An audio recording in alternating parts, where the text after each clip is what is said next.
Workout 1 and 2 of the 2023 Winter is Coming Classic will be on a running clock. Workout 1 will be a 4-minute AMRAP of 10 snatches at 95-65, 8 snatches at 135-95, 6 snatches at 165-115, and then an AMRAP of snatches in remaining time at 185 and 125 pounds. At the 5-minute mark, workout 2 will begin. You will have 6 minutes to build to a 1-rep max squat clean. 2, 1. Old timer. It's the McGoldrick. Hey. Look good doing those 95-pound power snatches. Thanks. All right, so this workout is only 4 minutes long, but it still is very metabolic and painful. Yeah. But with that said, you and I had completely different approaches to how we did this workout, just based on our strength levels, maybe our aerobic endurance. What did you do? Or what was your mindset, I guess?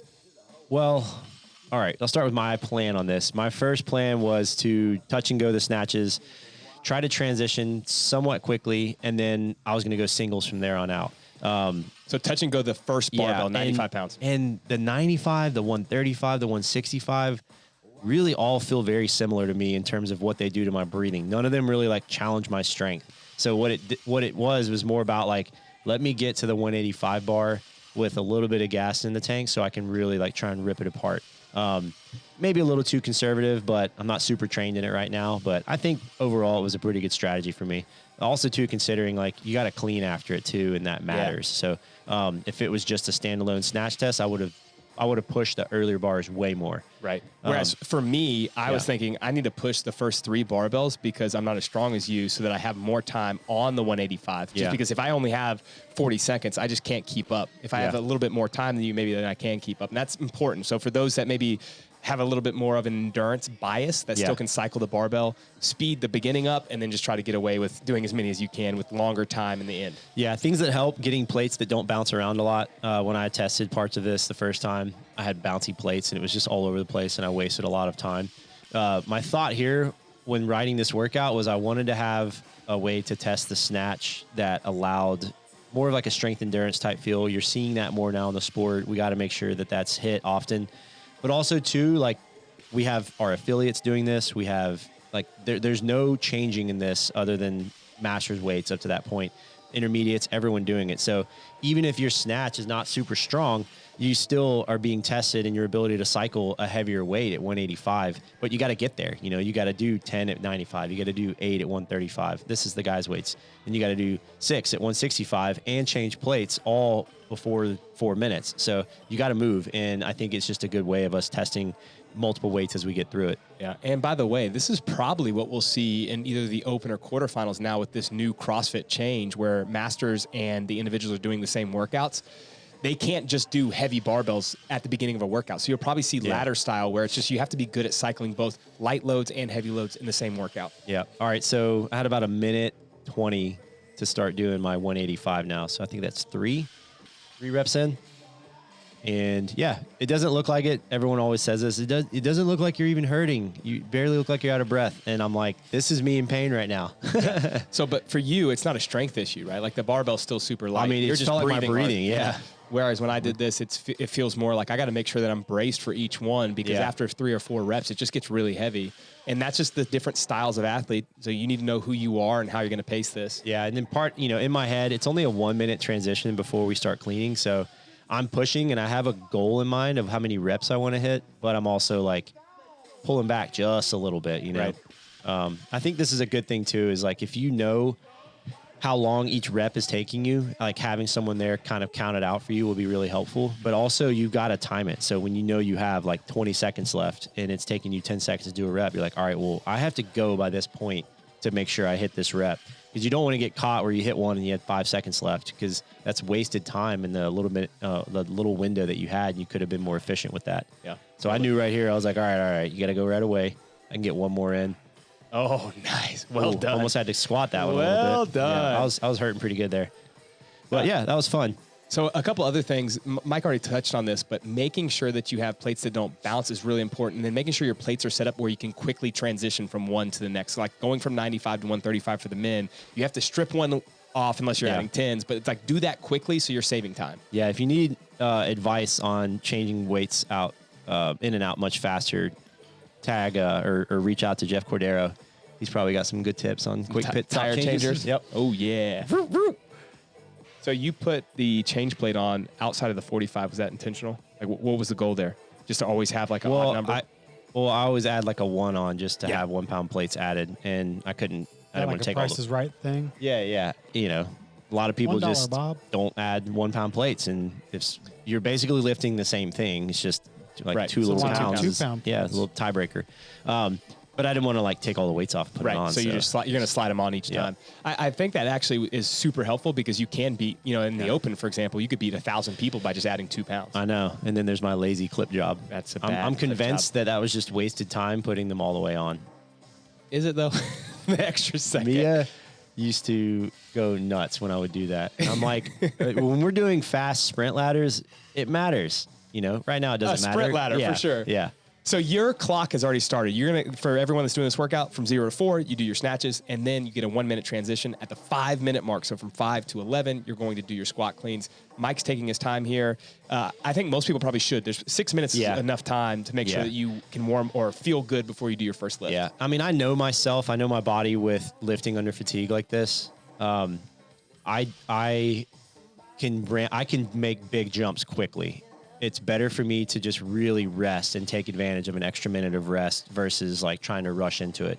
But for some people that aren't very technically sound under fatigue, you actually need to start lighter and start taking more jumps as you build up. I see a lot of people try to do what someone who's experienced does and end up missing a lot of lifts and get thrown off and waste time. So if you're someone who's kind of new to lifting under fatigue like this, start light. It's okay. Like maybe even pull off the 25s if you're at the 185 just to get a squat clean in and feel the patterns and start building. You can go on the minute from there.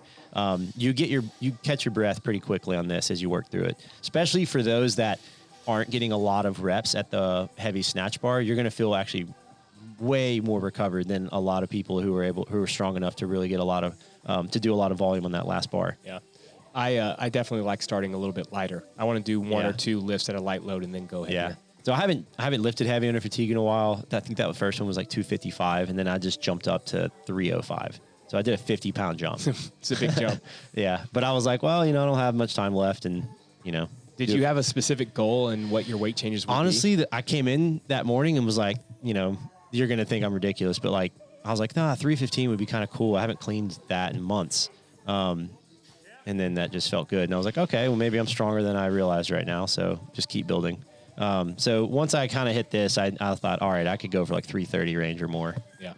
All right. So you're going to what, 325 now? Or 327? Yeah. I guess is what it is. Yeah. Yeah.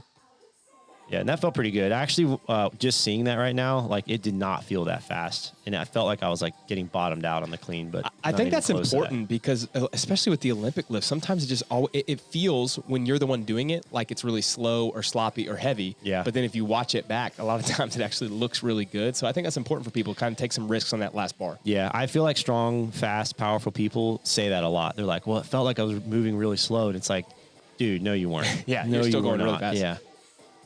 Yeah, so this was 327. Pool felt a little forward, a little toesy. So I think right now I'm just telling myself I don't really focus on the weight.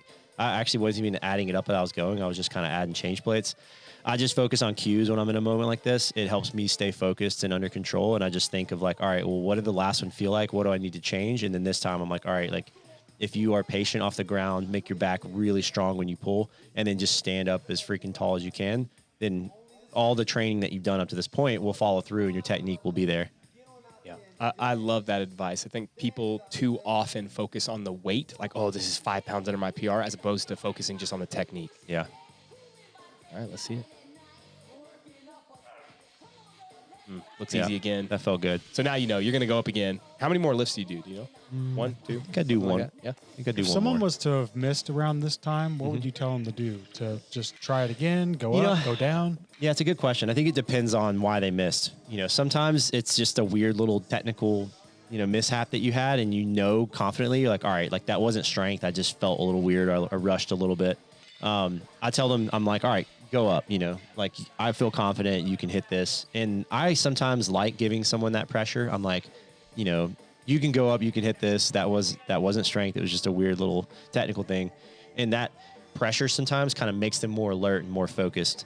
Versus if someone was just moving slow for the day, I would I would be like, all right, like pump the brakes, try it again, and then we can go right back down if needed. Yeah. If like you're clarking right away, it's very or, different. or you're yeah. bottoming out in the lift, and that's different than just like, oh, I missed it forward. You said you were toesy on one, like you're toesy, but it felt good.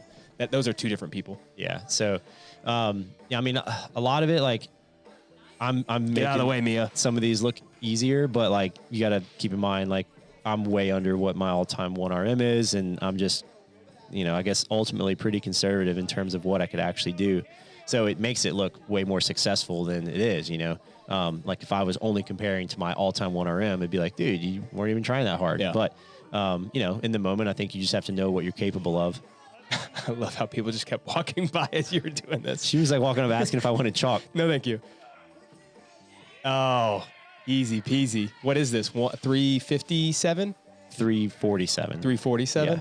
All right. Well, still strong. And I stopped there. I thought, all right, that's good. I had about 30 seconds left, and I didn't want to do any more today. Right. But it was a good first attempt. See if I'll do this again when everyone else is doing it. All right, folks. Go crush buddy. it. Beat Mike. Thank you. Any tips for the people? Yeah, I think. Who wrote this? Did you?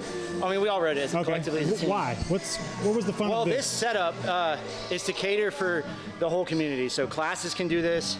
It's set up in a way that no matter like the strength or skill level, anyone can max a clean.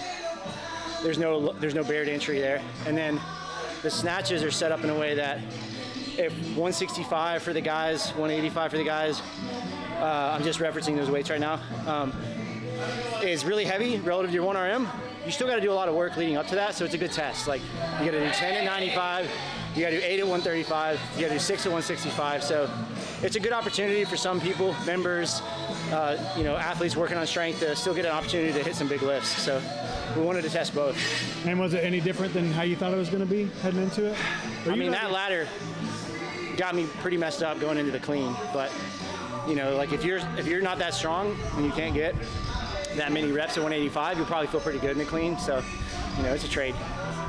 Yeah, it's fun. Good luck. Those suppositories in there. Better diapers.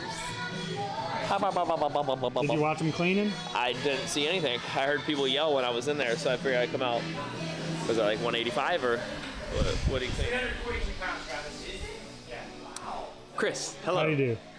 I missed the first part, but he got 12 snatches at 185, so that's pretty solid. It's just watching a couple other people do it. Mike's really good at lifting under fatigue. I think for him, it's more of like, it's basically a Metcon where it's all about breathing and his heart rate, whereas for someone that's maybe more enduring, it's going to be about lifting that final load and having enough strength to hit the 185 or the 125 bar. So just keep that in mind. Depending on what type of athlete you are, you may want to go fast at the beginning and then slow down in the end, or like Mike. Isn't this what makes it fun? Is that everyone's going to do it different? And Yeah, no, that's why we picked this, and that's why we decided to do a ladder, because originally we were going to do one load, and it's like, no, a ladder's better, because again, Mike and I, we actually tested the first part of this before, and we pace it completely differently just based on our strength. Like, he's really good at 185, and 185 is heavy for me, so I had to go fast at the beginning to have more time at that last bar. Honestly, that's a good laundry advice tip too, because sometimes if you just go for one load, you're just like, man, the rest of your week you're going to be doing one loads all week. Where if you do a laundry ladder, the other thing too is that your laundry starts stinking. If you put everything in there and then it doesn't dry properly. Can I give you a pro tip? Yes. Oh wait, I know what you're gonna say. What? Less detergent. Yeah. Yes, I've read that too. Yeah, I agree. Yeah. A little bleach in there helps too. Counterintuitive is that the more soapy detergent you use, the more potential for smelly clothes you get. I agree. And You know why? Because it doesn't wash all the soap out. Right. So then it stays musky. Right. Here's the other thing though, that if for those that don't know this, there's a little plug in the bottom of your washing machine, and you're supposed to drain that out like once every 3 months. There's a plug? Yeah. Wait. Yeah, I should know this. No, we did it a couple months ago. Wait, what's in the plug? Just all the nastiness goes through this drain pipe and it gets stuck in there. I opened it, almost passed out. It smelled so bad. It's been like 2 years since we cleaned it. Damn. That's a true story. Pimping ain't easy. No, it's not.